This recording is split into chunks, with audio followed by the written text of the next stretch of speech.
क्या ये? एक मिनट सुबह, ये ट्रिपल तलाक वाले मामले में all India Muslim personal law board ने जब कोर्ट में एफिडेविट दिया था उसमें मुस्लिम महिलाओं को कम अक्ल बताया था। जी जी। तो मुस्लिम महिला अगर कम अक्ल हैं तो फिर देश की प्रधानमंत्री कैसे?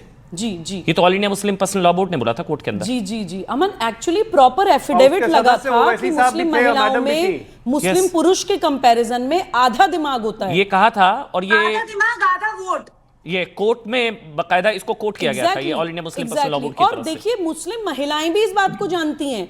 अब सोशल मीडिया के माध्यम से मुसलमान युवा, मुस्लिम महिलाएं इस बात को समझने लगी हैं कि ये सो कॉल्ड मुसलमानों के नेता सिर्फ हमें इमोशनल करने के लिए बयानबाजी करते हैं ताकि हम इनको वोट देते रहें। एक्चुअली में रियलिटी में नेताओं के जो परिवार होते हैं ना, जैसे भी अजय आलोक जी ने तस्वीर दिखाई, बहुत मॉडर्न जीवन जीते हैं ये लोग खुद ना हिजाब करते हैं, ना बुर्का करते हैं, ना अपनी बच्चियों का ट्रिपल तलाक करवाते हैं, ना हलाला करवाते हैं, ना मिस्यार निकाह करवाते हैं। सारी कुरीतियां, सारे अपराध और सारे डूज एंड डोंट, सारी फतवा ब्रिगेड गरीब मुसलमान के लिए होती है। अमीर के तो 7 खून माफ होते हैं भाई, आप पे नहीं लागू अमीर कर रहा तो है, बहुत मतलब मॉडर्न ये होता है बात साबित नहीं मुसलमान। होती। सारे मुसलमान नेता मॉडर्न हैं, सारे मुसलमान नेताओं की जो घरों की औरतें हैं वो मॉडर्न जीवन जीती हैं। सारे रूल्स एंड रेगुलेशंस गरीब मुसलमान मानता है बेचारा, क्योंकि आंख बंद करके इन पे भरोसा कर लेता है। अमन, एक लास्ट मुझे आप 10 सेकंड दीजिएगा। तो नहीं लागू होता, आप भी तो मुस्लिम बेटी हैं। आप भी तो मुसलमान हैं। अरे भैया, मेरे ऊपर लागू नहीं होता, तो मेरे ऊपर लागू नहीं होता क्योंकि मैं फॉर्चुनेटली ऐसे घर में पैदा हो गई कि मेरे माता पिता ने मुझे इंडोक्ट्रिनेट नहीं किया।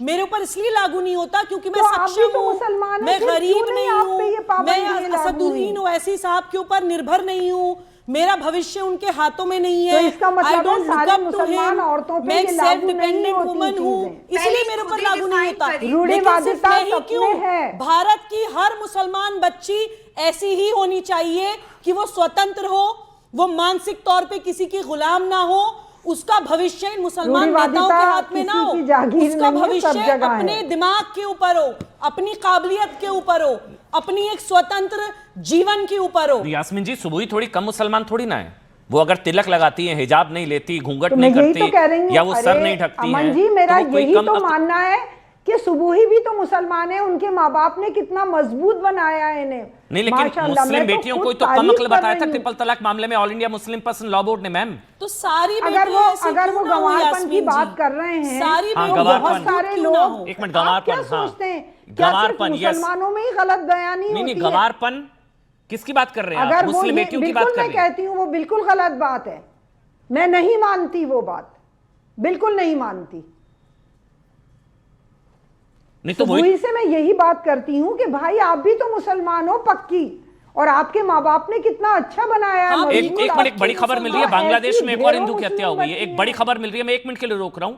एक बहुत बड़ी खबर इस वक्त मिल रही है, एक और हिंदू की हत्या हो गई है बांग्लादेश में। 28 साल के समीर कुमार दास की हत्या हुई है। ऑटो लूटकर फरार हुए बदमाश, 26 दिन में 8 हिंदुओं की हत्या हो चुकी है बांग्लादेश में। और अब यह खबर इसी वक्त हमको मिल रही है, अभी अभी कुछ मिनटों पहले ये जानकारी कंफर्म हुई है। खबर आ गई थी लेकिन हम कंफर्म नहीं कर पा रहे थे, अभी तुरंत ये खबर कंफर्म हुई है। बांग्लादेश में एक और हिंदू की हत्या, 28 साल के समीर कुमार दास की हत्या हो गई है। ये बहुत बड़ी खबर है। चंदन दास से जो सिलसिला शुरू हुआ, 8 हिंदुओं की हत्या बांग्लादेश में हो चुकी है। अब मारा गया है समीर कुमार दास। ये इस्लामिक कट्टरपंथियों द्वारा 28 साल के समीर कुमार दास, एक और हिंदू की हत्या बांग्लादेश में। लगातार इस तरह की तस्वीर, अब इनके परिवार वालों की तस्वीरें भी आ गई हैं।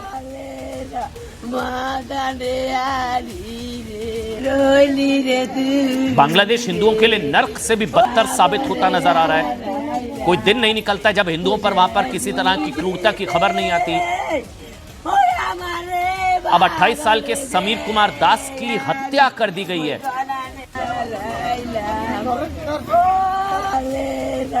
अब तक 8 हिंदुओं की हत्या की जा चुकी है। 28 साल के समीर कुमार दास इनका नाम है।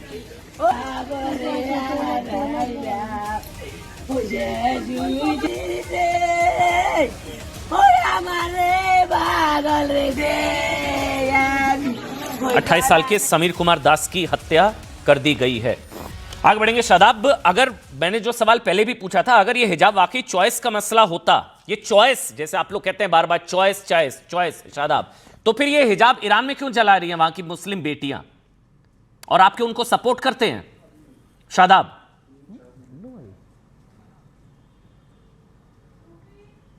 शादाब, मेरे ख्याल से अब आपने सवाल सुन लिया आपने। जी नहीं, आवाज आ रही है, नहीं आवाज आ रही है। कहीं भी किसी के साथ भी घटना होती है, हम उसकी कड़ी निंदा करते हैं, और बांग्लादेश की सरकार को यह सुनिश्चित करना चाहिए कि वहां के अल्पसंख्यकों के साथ न्याय हो। हम भर्त्सना करते हैं उस घटना की, और अगर वो सरकार नहीं करती है तो भारत सरकार को उनके साथ अपने संबंध तोड़ने चाहिए।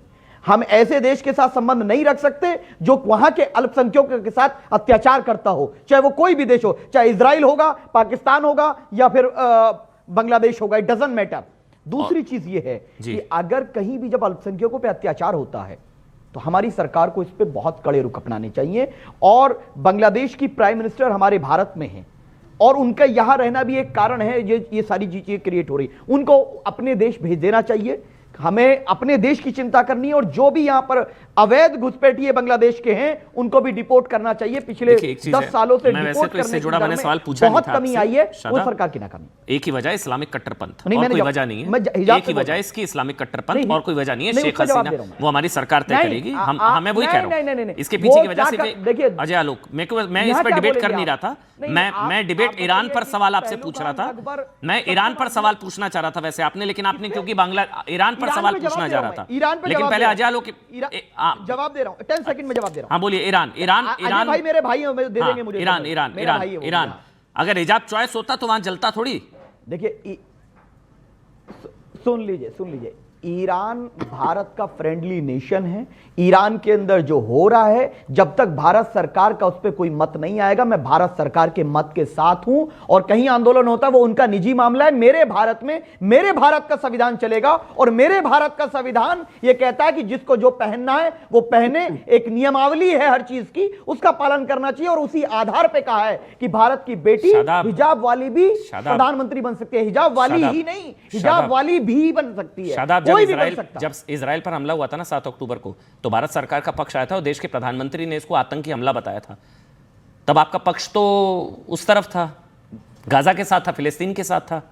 किस तरफ था? गाजा और फिलिस्तीन की साइड था, हमारा गाजा और फिलिस्तीन के साथ था। सुन लीजिए, आप दो बातें कर रहे हैं, मैं दोनों को डिफाइन कर दे रहा हूं।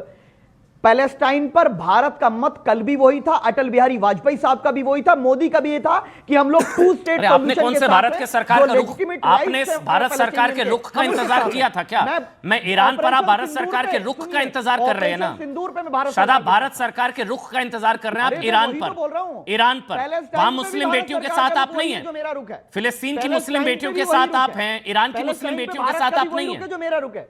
आप फिलिस्तीन की मुस्लिम बेटियों के साथ हैं, वो है ना? उनके देश का निजी मामला है। अगर वो उनके देश का मसला था, आपको बीच में कूद रहे थे फिर। मैंने विरोध तो नहीं किया, सुन लीजिए, मैंने विरोध नहीं किया, उनके आंदोलन का। मैंने आंदोलन का विरोध नहीं किया, मैंने उनके आंदोलन का विरोध नहीं किया।